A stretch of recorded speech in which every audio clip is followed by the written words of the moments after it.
వాళ్ళందరినీ ఏమంటారు జనజీవన స్రవంతిలో కలిపే ప్రయత్నం. ఎక్కడైతే సీరియస్ గా ఏమంటారు యాక్షన్ ఓరియంటెడ్ గా ఉన్నప్పుడు వాటిని కొంత సబటైజ్ చేసే ప్రయత్నాలు జరిగినప్పుడు ప్రాణ నష్టం అటువైపు జరగవచ్చు, ఇటువైపు జరగవచ్చు. కానీ మొత్తానికైతే ఇప్పుడు తెలంగాణ ప్రాంతంలో కొంత తక్కువ మూమెంట్స్ ఉండడం అనేది అయితే మనం గమనిస్తున్నాం. కానీ అటు బీహార్ కానీ, లేకపోతే జార్ఖండ్ కానీ, లేకపోతే వెస్ట్ బెంగాల్ కానీ, ఇప్పుడు ఇక్కడ మీరు చూస్తే కొంత తగ్గుకుంటూ వచ్చింది, మహారాష్ట్ర కానీ ఇక్కడ. కానీ దీన్ని బలహీనంగా ఉన్న సంస్థని చర్చలకు సిద్ధం అంటున్నప్పుడు మనం అఫెన్స్ తీసుకోవడం వల్ల భారత రాజకీయ వ్యవస్థకు కూడా మంచిది కాదనే అభిప్రాయం సర్వత్రా వస్తున్నది. కాబట్టి పార్టీ కూడా దాని విషయంలో ఎక్కువ మంది నష్టపోయిన వాళ్ళ మేము బాధపడాలి.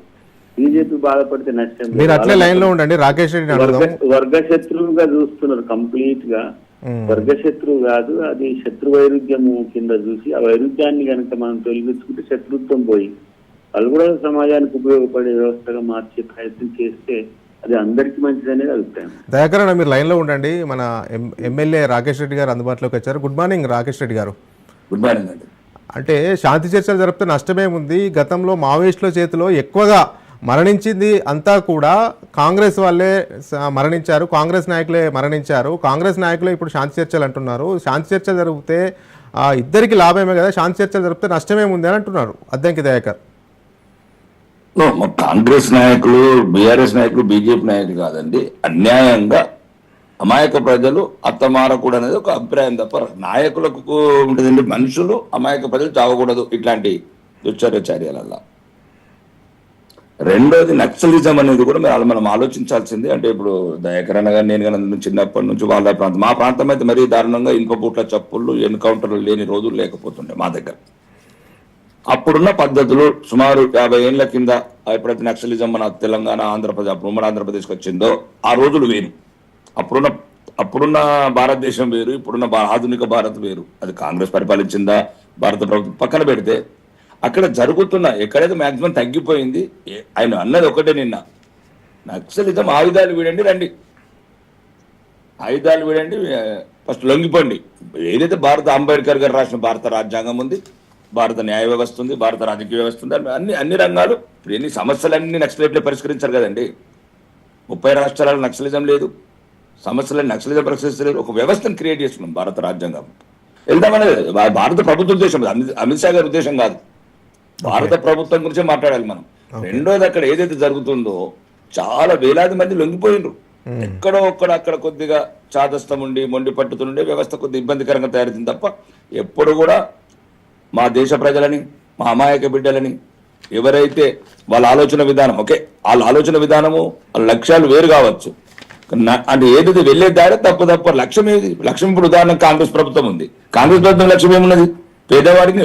బీజేపీ ప్రభుత్వం ఏముందంటే ప్రభుత్వాలు ఎప్పుడు కూడా పేదవాడికి న్యాయం చేయాలనుకుంటే, ఆధునిక అభివృద్ధి చేయాలనుకుంటాయి. ఏదైతే అభివృద్ధి బాగానే జరుగుతుంది. ఈ రోజున్న భారతదేశం వేరు. కాబట్టి ఇప్పుడు ఈ హింస అవసరం లేదు. మరి దారుణంగా హింస జరుగుతుంది అక్కడ ఏదైతే ఆ ప్రాంతం ఉందో, ఒక రాష్ట్రం ఛత్తీస్గఢ్ కావచ్చు, ఆ బస్తార్ ప్రాంతం కావచ్చు, కొద్ది ప్రాంతమే. మా తెలంగాణలో నేను చెప్తున్నాను కదా, నేను వెరీ క్లియర్ చెప్తున్నాను, తెలంగాణలో మాక్సిమం కంట్రోల్ ఉంది. ఇక్కడ మళ్ళీ వీళ్ళు ఏదన్నా ఇప్పుడు అంటే మళ్ళీ దాన్ని ఏదైనా రెచ్చగొట్టేందుకో లేకపోతే దాన్ని ప్రోత్సహించేందుకు మాట్లాడటం తప్ప ఏ ప్రభుత్వం కూడా. మీరు ప్రాణ నష్టం జరుగుతుందని చెప్తున్నారు, ఒప్పుకుంటున్నారు. మరి శాంతి చర్చలకు పిలిస్తే అమాయకులు కూడా చేస్తున్నారండి. నేను ఏమంటున్నానంటే ఇప్పుడు చర్చలు అనేవి ఒక స్టేజ్ వెళ్ళిపోయినాయి. అవి ఇంకా చర్చలు అండి. ఇప్పుడు మీ చర్చలు అనేది బాగా, ఇప్పుడు ఆయుధాలు ఫస్ట్ ఆయుధాలతో చర్చలు చేస్తామని వాళ్ళు అంటున్నారు. మరి ఏదో చెప్పాలి. ఇప్పుడు మనం జడ్జి దగ్గరకు పోయి రివాల్వర్ పెట్టుకుని కూర్చుండి మరి మాట్లాడాలంటే ఎట్లుంటదిగా? మరి జడ్జి ఎందుకు, న్యాయ వ్యవస్థ ఎందుకు? ఇప్పుడు కోర్టులోకి పోయినప్పుడు కోర్టులో ఏముంటదండి? భారత రాజ్యాంగ న్యాయ వ్యవస్థ ఏంటో న్యాయ వ్యవస్థ ప్రకారం మనం ఆర్గ్యుమెంట్ చేయాలా? అవును, అంతేనా కాదా? దయాకర్ అన్న అడుగుదాం. దయాకర్ అన్న, మరి తుపాకులు ఇడిచిపెట్టి వస్తే చర్చలకు సిద్ధమంటుంది బీజేపీ. ఆ ప్రపోజల్ పెట్టి తుపాకులు వదిలిపెట్టి రావడమా, ఇంకా ఏ మొడాలిటీస్ తో మనం చర్చలకు పోతాము అనేది వాళ్ళే టర్మ్స్ డిక్టేట్ చేయాలి. టర్మ్స్ ఆఫ్ రిఫరెన్స్ పెట్టుకోవాలి, లేకపోతే టర్మ్స్ ఆఫ్ రూల్స్ కింద పెట్టుకోవాలి. ఇరుపక్షాలు అసలు సీజ్ ఫైర్ అనేది చేయాలంటేనే సీజ్ ఫైర్ మీదనే వాళ్ళకి ఇంకా లేదు. అదే మనం పాకిస్తాన్ తో సీజ్ ఫైర్ మాత్రం మరి ట్రంప్ చెప్పిండా మనమే అనుకున్నామా అనేది విపక్షాలను సంప్రదించకుండా కూడా సీజ్ ఫైర్ ఓకే అన్నారు. ఓకే, ఎందుకంటే యుద్ధం వల్ల వచ్చే లాభం లేదు. పాకిస్తాన్ ఒక మూర్ఖపు దేశం, అది దాంతో అసలు వాడు ఏం చేస్తాడో తెలియని పరిస్థితి. వాడు